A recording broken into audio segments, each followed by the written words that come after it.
Well, that's obviously the big question for the Ukrainian government and Ukrainian people right now is how will a Trump administration be different from an Obama administration? The obvious reason for concern was some of the statements that Trump made during the campaign, which suggested that he believes he can work closely with Vladimir Putin, who's obviously no friend of Ukraine. That being said, now we just got to wait and see what's going to happen. So, on the positive side, the Senate is still decidedly pro-Ukrainian. The House of Representatives is still decidedly pro-Ukrainian.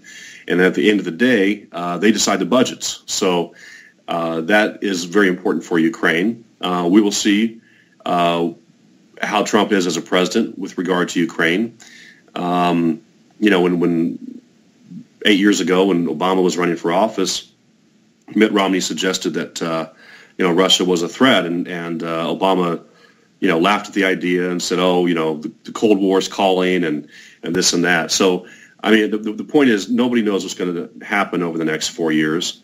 What we do know is Donald Trump has been elected president, and he's going to serve. So it's important for those who support Ukrainian Americans and non-diaspora Americans who support Ukraine like myself to do what they can to influence the administration in a positive way, which will continue to promote Ukraine's interest in Ukraine in Europe and Ukraine in NATO. So at this point, we'll wait and see. There have been some appointments. The CIA director is also an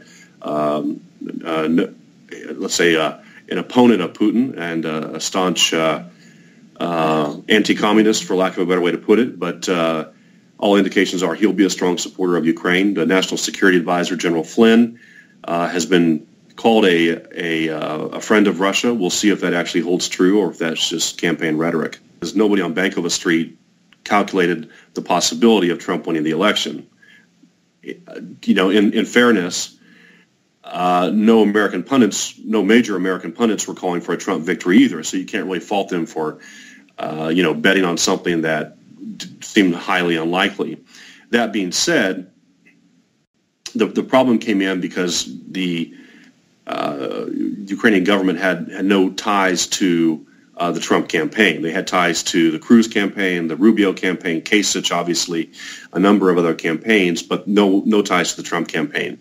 So they've been scrambling around Washington through phone calls, through proxies, through emissaries to try to do a quick assessment of their help on the Republican side of the aisle and those Republicans that can help them with a Trump administration. Do you think they'll give Paul Manafort a call? I'm sure they have his number. In fact, they still got some of his cash sitting in Kyiv. But I think they're obviously looking for a different Republican operative. Paul is one of many, but his association with the Yanukovych regime would obviously preclude him, despite his quite amazing talents as a political spin doctor.